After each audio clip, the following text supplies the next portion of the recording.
We'll get started in just a moment, inviting you to gather what you would like to have in the space. Get some tea, water, journal.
Welcome, welcome, welcome, welcome, everyone. Wow, what a joy. What a joy and what a privilege to be here together exploring yoga and social justice, and particularly exploring Satya and celebrating that our chat works. I'm just thrilled about this. Please drop in the chat where you're here from and one thing that's just like true for you right now in this moment. It could be one or two things that's totally true and real and alive for you in this moment. And I'll begin, so you can drop that in the chat. I'm Susanna Barkataki. I use she, her, hers pronouns. I'm here on Fernandinho, or on Tataviam and Chumash land. And one thing, wow, it's like as I look out my window, one thing that's just so true is how grateful I am for rain in Southern California, where I live, that's in this super parched place. So grateful for it.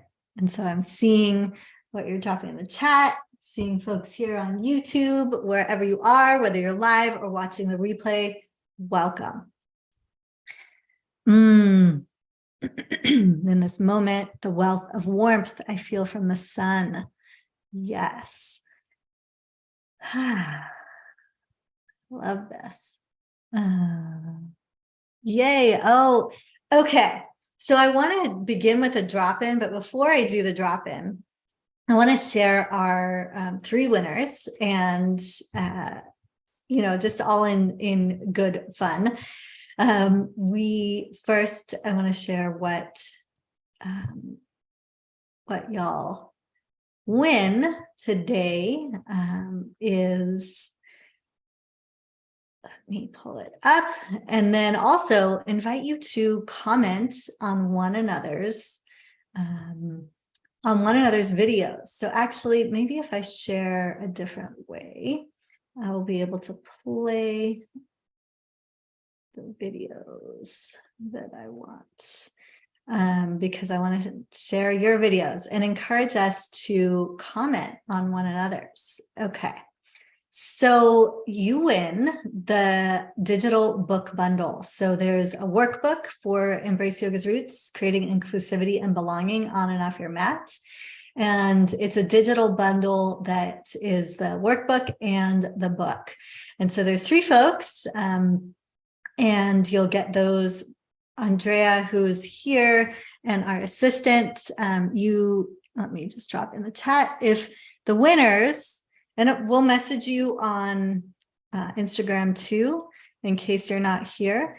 But if the winners could email booking@Ignite Be Well with your email address, and then we have it and we can send it to you.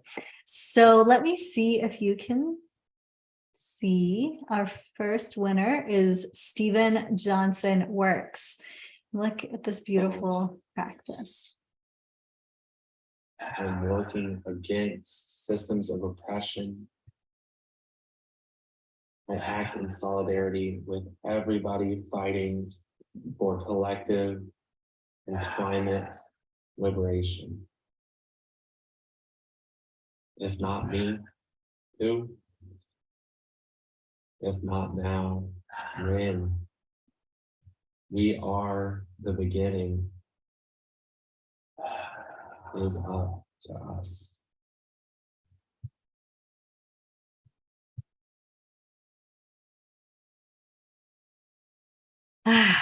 Thank you so much, Stephen Johnson, also for inviting us into a really accessible practice and your way, your embodiment. So thank you. Our next winner, I don't know what your, I think it might be Fawn Wood. Instagram handle Pikake Po. Let me play that.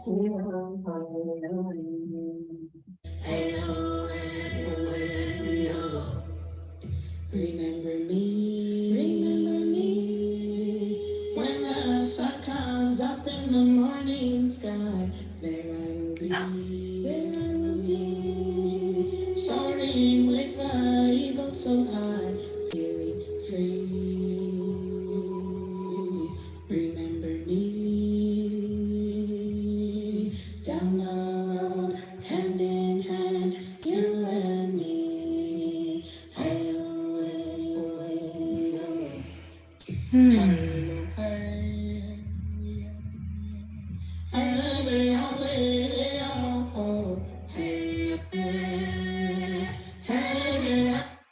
Thank you so much. So yes, getting your name, Pikake. Thank you so, so much. Just feeling the practice and your commitments. And so an invitation for folks to use the hashtag, search each other up, comment, support, uplift, build community. This, remember, it's not any one, it's no individual's movement, it's all of our movements. And we can be so powerful together. And then let me see how do I do this so it's big? Always learning, always trying to do better. And now, Megan, where did you go? Okay. I think it might be here. No. Apologies, my friends, for. There we are. Okay. How do I make this big? I'm not sure, but I'm going to play.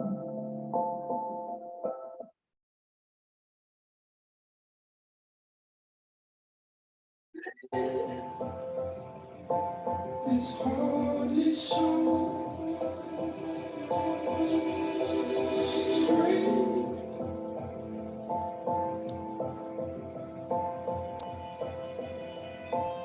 Across the phone, life is slow. You know how to hold.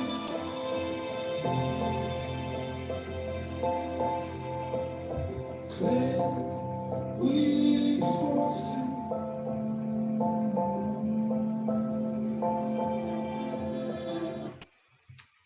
Thank you so much, Megan, and just also really appreciating and loving the accessibility and the ways that folks are moving in ways that work for you and work for your expression and work for your bodies. It's like we understand the assignment, right? Like we get to do this our own way. Wow. So I want to just begin with inviting you to take a moment to stretch your neck. And I actually really like bringing one hand over to the side of my head, stretching it to one side, and you can lengthen the side that you're stretching out away from you if you'd like. As we move into Satya, and you can look down, up, maybe opening and closing your jaw. We're also working in the body. And asana is a spiritual practice. It can be a spiritual practice. And we're opening up the energetic pathways for deep listening and loving speech. And gently lifting your head back up, stretching to the other side, and stretching in the other direction, other side of your neck, breathing deeply there, looking down towards the earth, up towards the sky.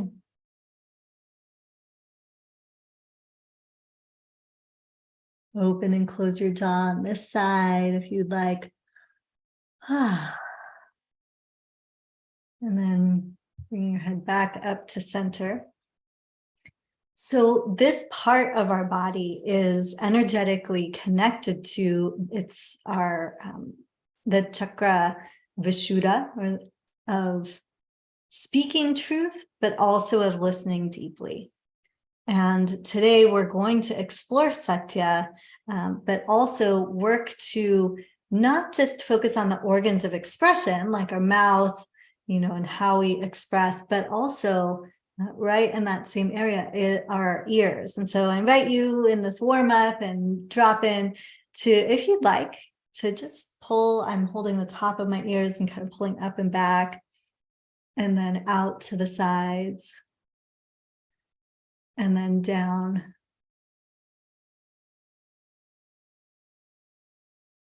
And then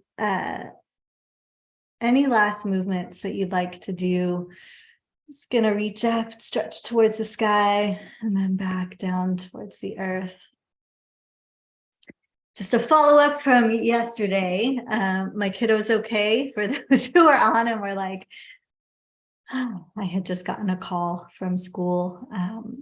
I posted about my experience in order to actually help myself process, because it was a lot to jump on to teach and to make the choice also to stay jumping on to teach, while also there was something going on with someone very close to me and who I'm one of the primary caregivers for, but not the only caregiver. And so a big shout out to my partner for all the support and the care, and also to all of you who are nurturing and caring for others and yourself, right? It's no small thing.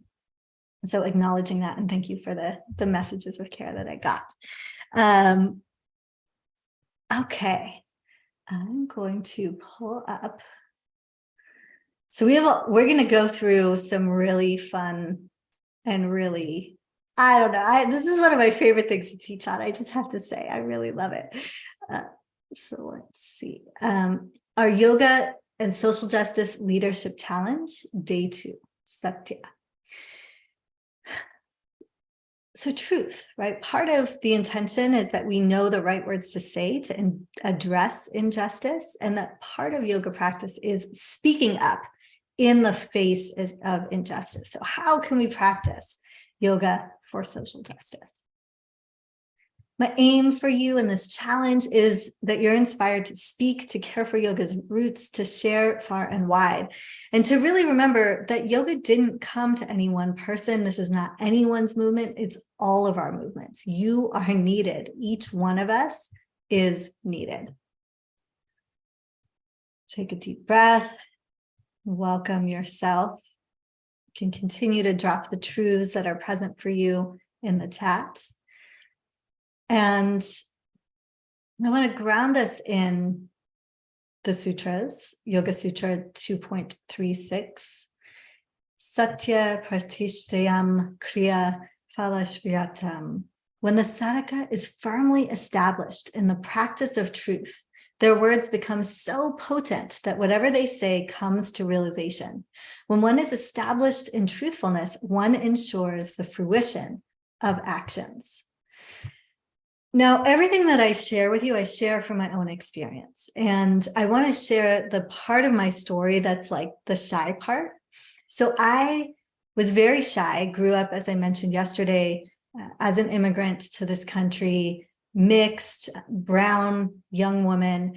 And so many things in my environment were telling me to, like, socially, culturally, were telling me to like be quiet, to suppress, to not express my voice. And internally, I think just my nature was very shy.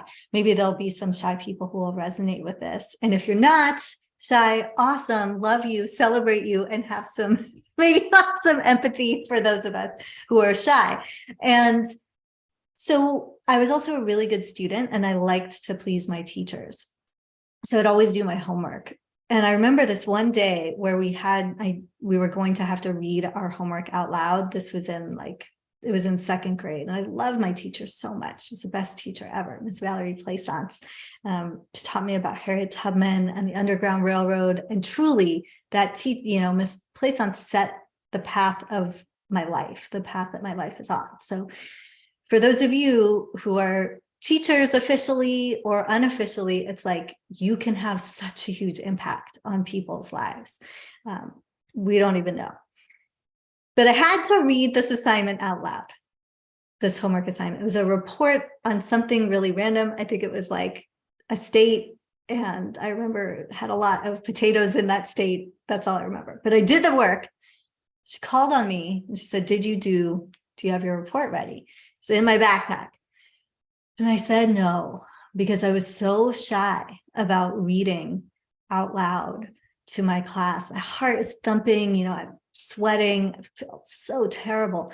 And this wasn't the only time, and it was terrible to disappoint her and myself, but there was just no way I was going to do that. I remember I had to take drama. I left the class when I had to perform. I tried to take a class at a community college, a speech class. It was my turn to give the talk. I left that class before I had to go up, and I never went back. So I was really shy, and I was also very insecure, and I would sometimes fabricate or like elaborate and kind of lie, basically, so people would listen to me. And I remember moments of making up stories and trying to make myself look better. I don't know if anyone can relate to this at all, but if you can, please drop your connections in the chat, because it's also vulnerable to share, right? And this continued on and off a little bit through my teenage years, kind of started when I was a young person, and then through teenage years. And then after I graduated, I was started to change in college. It's a whole other story, but I began teaching. My first job after college was teaching high school. And my students literally would say to me, like, we're in a classroom, Ms. Barkataki, we can't hear you. We cannot hear you. I would be talking at a party and people would just talk right over me. And then I started to practice. Like, I had been practicing yoga through that time, but I really started to practice in earnest and commit to the practice of the yamas and niyamas, particularly the yamas. And I began to clean up the truthfulness in my speech, to not fabricate, to not gossip, to speak more just what was true for me. And that year, my first year of teaching, and this was the year I really devoted myself to the full expanse of yoga practice, it completely changed. My students started listening to me. At the beginning of the year, they weren't doing any of their work or homework. By the end of the year, I had the best attendance of my grade level, and students were turning in their work. Everyone passed. I had no one not pass. It was like something had shifted. It wasn't just that I became a better teacher. I mean, that did happen, but it was the practice of Satya. And just gonna look in the chat. Yeah, insecurity is so loud. Yes. Oh, it's really feeling you. And so for those who are in this right now, just acknowledging that, it is really real. Like, these feelings are really real, and there are practices that can support us. And so this is just some images of, me at some of that time. I really tried to shrink small. You can see me here. I look really cute with my faux hawk. But you can also see like on my face and in my body language, like I was really trying to hide myself away. And I couldn't speak up for others. I could barely speak out of my, speak up for myself, right? But yoga was the path to giving me a way to have a voice, not just for me, but for others. And I've really been reflecting on this. It's like, I speak my Satya loud and proud, right? Like some might critique it or say, oh, you want attention or it's performative. That's fine, right? There's a performative element to getting your voice out there. The more I share my truth, the more it paves the way for others to do the same. And there is no time to waste. The world needs the truth that you have to share. Only you translate and experience yoga or your experiences the way that you experience them. No one else can do it. And there are people who can hear from you what you have to share that they cannot hear from anyone else in the world. So, right? Like your truth, right? Trust in you, your soul, your ancestors, blood ancestors, land ancestors, spirit ancestors, movement ancestors, future generations. This is what's at stake here with this yama, living Satya, right? It's impact, it's legacy for everyone, your community, your people, your family. And also, Satya is complex. I want to actually stop sharing for a second and invite you to take your journal if you have it. I'm going to demonstrate. Oh, I got to this interesting part of my journal. Okay. And on your journal, draw some concentric circles. And at the very middle, maybe like 5. So it kind of looks like that. So there's a dot at the center. And then a circle, circle, circle, circle. How many is that? 1, 2, 3, 4, maybe one more around it. Doesn't have to be perfect. It's just there. And this dot at the center represents the things that we don't even know or understand or tell ourselves. Like the things that are mysteries, even to you and me. And then there's things that maybe this first circle, for some of us, if there's things you tell yourself or journal about that you don't share with others, that's, and maybe your sizes are different, right? Maybe there's a lot of things you tell yourself, or maybe there's not that many. Then your closest folks, like the people that you would confide in, whoever's out here, right? Acquaintances, and thinking about like, where are you? How much do you take time to inquire into the core of yourself, to be with the unknowable, to be in maybe silence or practice or prayer, whatever it is, to connect with that part, to journal, to reflect, to share with others, right? Where are you at with truth? And if there was something challenging in your life, and there's no wrong answers, right? Like this is not about like pushing us to be more extroverted or more introverted. It's really just noticing if there's something challenging, where is that? Like, who do you share it with? Sometimes maybe it's out here, right? Like I did that with my experience with my kiddo yesterday and the challenge. I chose to do it out here. But there are many things that I keep very private that are just for my journal or for, my close circle of confidants that I want to explore and have accountability with. So begin to reflect in that way. Gautama Buddha, and Buddha, remember, is like a prototypical yogi. He's one of the practitioners of the Shramana traditions at the time in India, right? Practicing on the outskirts of villages, on the outskirts of towns, seeking after truth and the end to suffering. And Buddha wouldn't have called himself a Buddhist. I don't even know if he would love that there's a whole kind of religion and culture that sprung up around his teachings. His was like, find it for yourself. He said, follow the truth of the way, reflect upon it, make it your own, live it. It will always sustain you. Our experience of Satya can change from moment to moment in our fluctuating thoughts, emotions, sensations, actions, experiences. And yet there is a deeper level of Satya, unchanging truth, the part of us that is the witness, quiet, present, peaceful, our inner soul, our highest self, the part of us that has been and always will be, not touched by movements of the world, that is in the world and not of it. And you might think about, take a moment to just imagine or close your eyes or visualize the ocean. And there are waves on that ocean. Sometimes there's big storms and the waves really crash and go high and come down. But what always remains is the water, right? The ocean water. And so it's like there can be individual moments of expression. I think of it kind of like, I know one of my teachers describes it as the historical dimension or kind of relative reality, like what emerges now.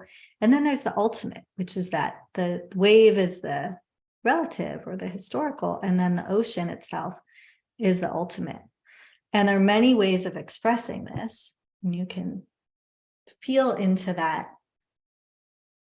dance, kind of like the way the ocean ebbs and flows, that part of yoga practice is truly being in the experience of the wave and not forgetting that you are also the ocean. So the more we experience this is Satya, right? We can tune in to this profound connection with inner peace and a sense of oneness with all existence. This is the aim of yoga. It's union. And this is not a silent union, but an active one where we live from this truth of interconnectedness. So really important too is that your message and your truth doesn't have to please everyone. I swear, sometimes when I'm teaching, I'm like, oh yeah, I'm remembering this for myself too. Your message and your truth doesn't have to please everyone. It is yours. And there will be people, especially as you begin to speak up and raise up your voice into the world, that will have issue with what you say. It's somewhat inevitable, especially if it's online or, even in the communities that we're in, small or large. And there's a way that we can engage, practice Satya with ourselves and also with others, to be in relationship with others, to not diminish your truth, but to speak your truth and allow them to kind of work with it and express and experience theirs. Take a little sip of tea.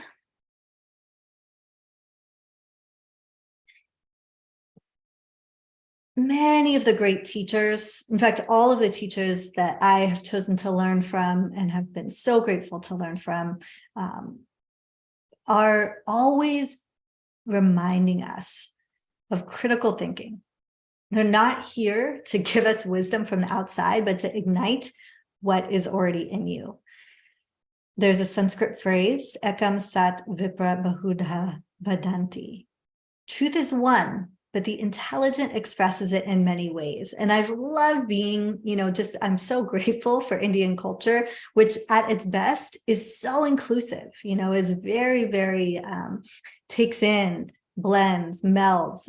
It's not always that way. It absolutely can be more dogmatic and exclusive. And, there's current movements afoot for fundamentalism that are really troubling. And through the thousands of years that Indic civilizations have existed, in general, they are very, very inclusive. The truth is one, but the intelligent expresses it in many ways. And so I'm going to ask you some questions to jot in the chat or in your journal. What truths are you not speaking to yourself or others? What courageous conversations with yourself do you need to have? And then, we're practicing personally, interpersonally, collectively, systemically. What courageous conversations do you need to have with others? And so, okay. So I'm gonna, before we, actually I'm gonna say this one thing and then I want to tell you my story about this. What's the connection between yoga and social justice? Sutra 2.31, it's in the Yoga Sutras, these great vows are universal to all earthly objects, unbound by the conditions. It literally, Patanjali says, these great vows, meaning the yamas, are universal, unbound by time, place, birth, class, lineage, family, or circumstance. So regardless of who you are, what your conditions are, you and all beings have universal access to ahimsa, to satya, to asteya, to aparigraha, to brahmacharya, the yogic ethics. What a powerful claim of yoga and social justice and care. So in my current YTT 200, I had this opportunity to have a courageous conversation last night. We were teaching, we had about an hour, 15 minutes. This is my chance to teach. And there had been some things that had come up the last week, some microaggressions, aggressions, and we as a community didn't interrupt it in the moment. And sometimes we won't, right? Like, it's okay. You know, sometimes we need a little time to process, to work through what's happening, to analyze, to name, to check our perceptions. But we did need, as a community, to address it and decide and work out together what we needed, how we should respond if those things happen again. And by specific, you know, the specifics aren't that important, but what is important is, like, say, some fat phobic comments, or some appropriative comments, or some comments that support diet culture, right? So how, when that's happening in your studios, in your communities, around the dinner table, what can we do? And one of the most beautiful things, because it's not easy, right? I see this as a courageous conversation. It was a courageous conversation for me. I also had to hold the space of, as a teacher trainer running 200 hours, 300 hours, I'm doing my best to create safety and inclusion and belonging, and to not shy away from hard conversations. And did I fail, right? Quote unquote, did I mess up? Did I make a mistake by this happening in the space?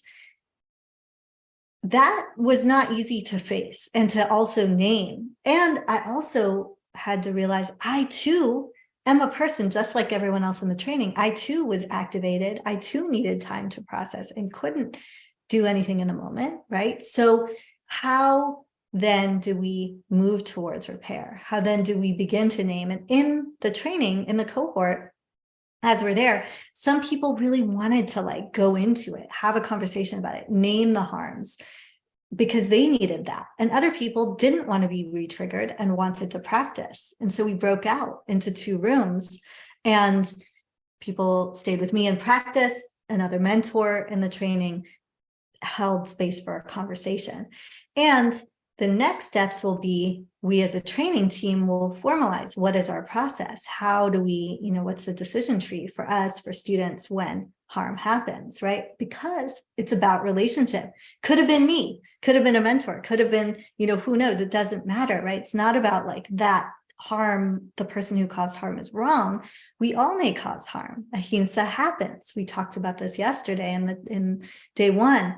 So how do we create conditions for courageousness, for having these conversations with our friends, with our family, maybe, right, with our community? And I want to be clear, it doesn't mean that you have to go and have all the hard conversations. As a person of color, as a South Asian woman, I don't go to every appropriative yoga studio and say, excuse me, can we talk about, you know, what, like, can we talk about the Om backwards? Can we talk about the Ganesh on the floor? I might, but I have to be resourced. And sometimes I reach out to my colleagues, allies who are not Indian, South Asian, and say, hey, this is happening. Can you help support? Because I just don't have the spoons. I don't have the capacity.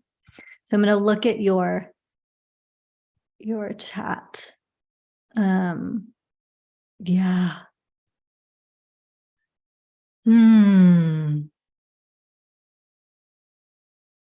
Yes.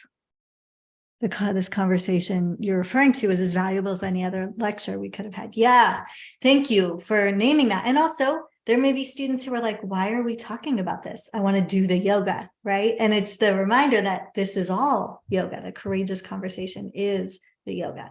So let's come back to your reflection and also continuing this connection between yoga and social justice. In the struggle for independence of India from the British, many took up satyagraha, satya, right? Satya and graha, power, the truth force, the power of truth as a method for gaining political and social reform to free India. This was based on the idea that truth, and please listen, like if I had a spiritual highlighter, I would underline and highlight this. Truth brought to light means that oppression cannot win. So if we bring truth to light, oppression cannot stand. It's powerful. And so Satya is speaking your truth, also listening deeply to others, and connecting to the truth of a moment and bringing it forward, speaking up to interrupt injustice and oppression. Yoga has been this practice, this bridge to exploring truth. And for you, you get to be a bridge, remembering yourself and then sharing it in the world. This is really hard. I don't want to make it seem like it's easy, because we are a culture built on lying, on falsities, on manipulations, from little untruths to all out deceptions. It is really hard and in many ways countercultural to go towards truth. So explore in this open-minded, expansive, wave and ocean way. What is truth to you? Please journal a little, drop it in the chat.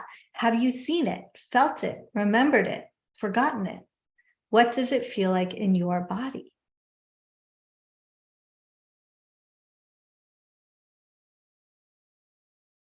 Just a reminder of our definition that yoga is unity. And so whatever causes separation within ourselves and others is not yoga. And whatever leads us towards unity is yoga. So now we move into the action steps, starting with care and reflection for your own truth. Some folks here, right, listening, like we really need the time and space to take the priority of internal connection with your truth, with finding your voice. And then what courageous conversations are you willing and ready to take part in within your community, friend groups, the world? So we're about to move into the challenge, but I want to pause, see if there's any questions. So harm is inevitable, but Satya encourages truth in the service of relationship.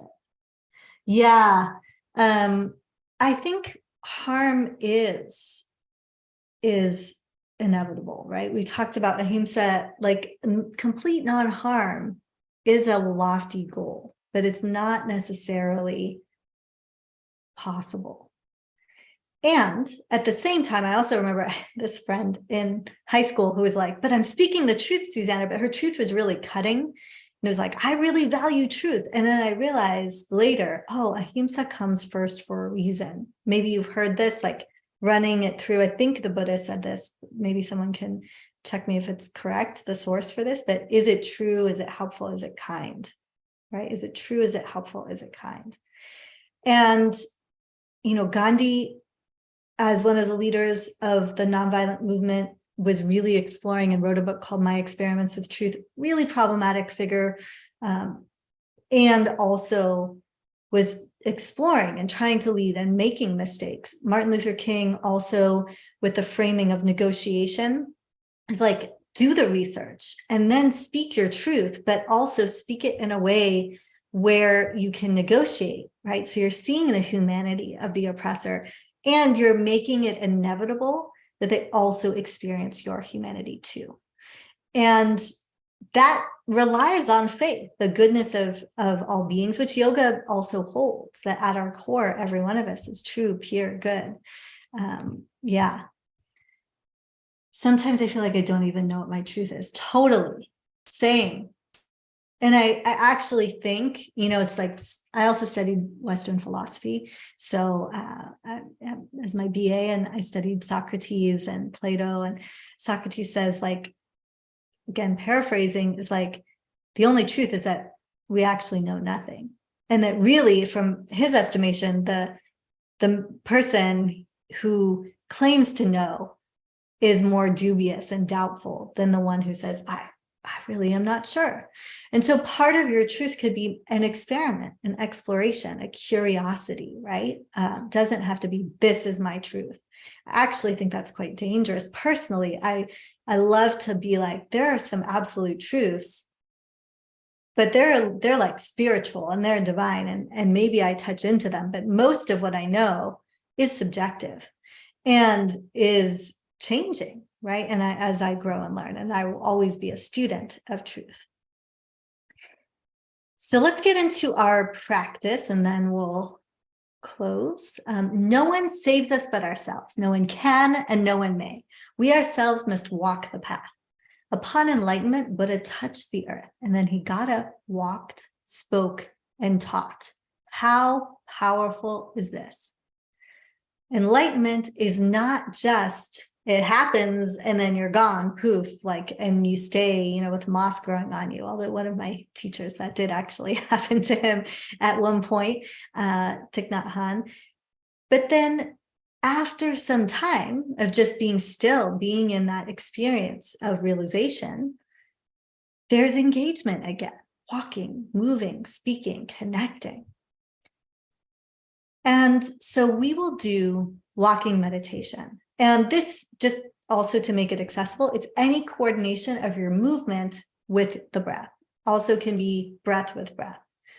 As we're moving, and you may also just rest your hands on the desk, earth receives healing from us as we do from the earth. It slows us down so we can connect with deep truth, nourishment, and care.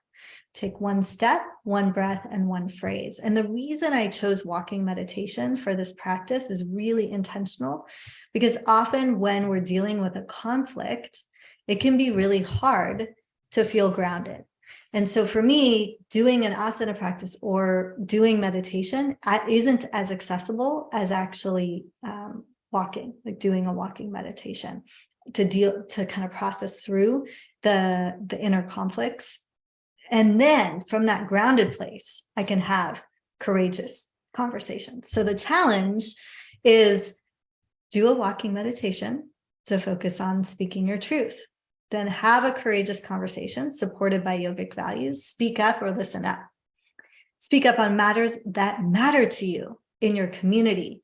Could also be listening deeply, seeing those issues or people in your life in a new way, amplifying the voices of marginalized folks. Could be taking action, writing a letter to your representatives, creating systemic change. So I'm going to stop sharing. I'm going to actually leave it here so you can screenshot if you want. It's also on my social. I like this. I think of it as like a poem or walking meditation. So inhale, I touch the truth, one step. Exhale, the truth touches me, next step. Inhale, I know the truth. Exhale, the truth knows me. Inhale, I speak the truth. Exhale, the truth speaks me. Inhale, I am the truth. Exhale, the truth is me. I actually like working just with the first one. I touch the truth truth touches me. And so I'm going to just pause. And if you have time to practice with me, let's practice. So you can stand, or again, it can be,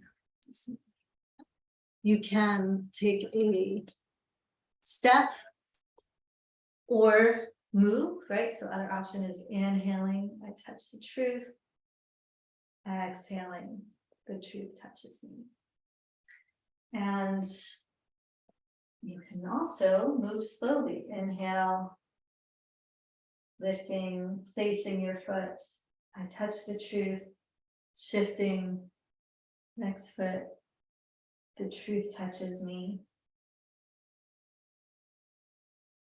I touch the truth. The truth touches me. Then you can pause. Doesn't matter how far you go. It's about mindfully walking. And then maybe look around at your environment, turn, touch the truth. the truth touches me.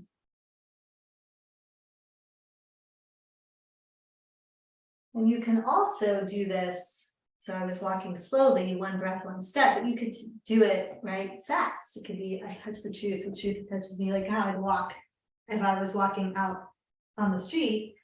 And maybe it's 3 breaths or 4 breaths per touch the truth, three steps. Truth touches me, right? So you can practice in this way to ground yourself, to really find that solid foundation.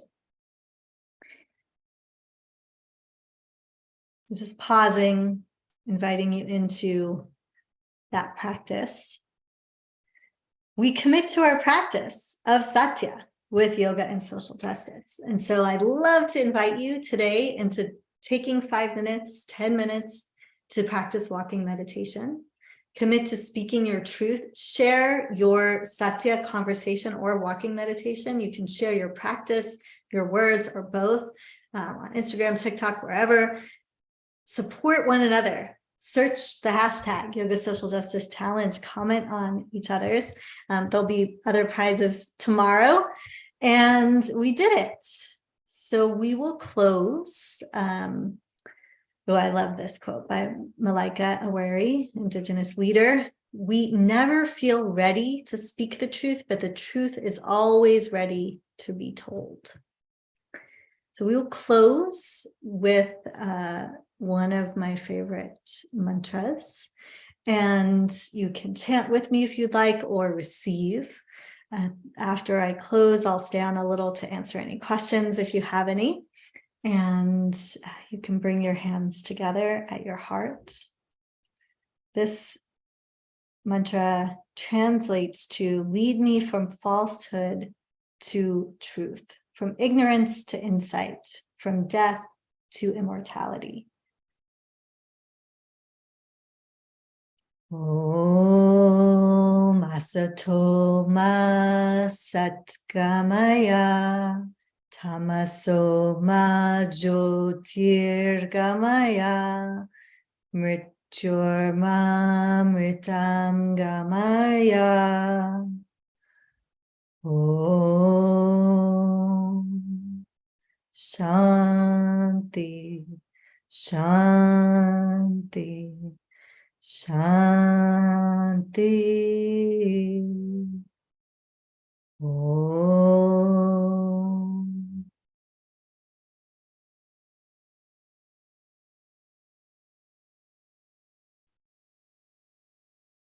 Thank you so much for your presence. Thank you so much for your practice. If you have any questions, I'm happy to hang out and answer them for just a moment. Just very, very grateful to be doing this with you.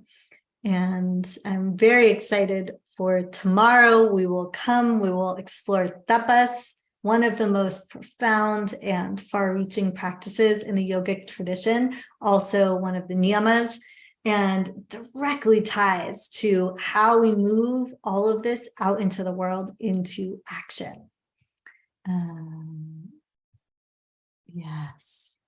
Yeah. Someone asked, did I see many participants? Yes, a handful of folks are engaging on social media. If you search the Yoga Social Justice Challenge, you'll see it. And also, I'm gonna just pull up so you can see my example, just because why not? It's kind of helpful for folks who are like, what are you talking about? So on my posts here, I did from a grounded place, right? I touch the truth touches me. I know the truth knows me. I am the truth is me. I touch the truth touches me. I know the Yeah, so you can duet this, you can practice, but yeah, there's quite a few people participating, and very grateful. Also, you could put just the courageous conversation that you're having. You can post a dilemma that you're having or ask for support, right? Like there's so many ways to do this. There's not just one, there's as many ways as there are folks here. So yes, I found you while doing research for a yoga and social justice workshop. That's so great. I'd be happy to be a resource and a reference. Very much, always. And there's so many other wonderful people doing this work, including folks, all of the folks here. And so continue to support one another, to share, to express. You are so, so, so needed. Thank you. Thank you. Thank you. And see you tomorrow for our last day of the challenge. Cannot wait.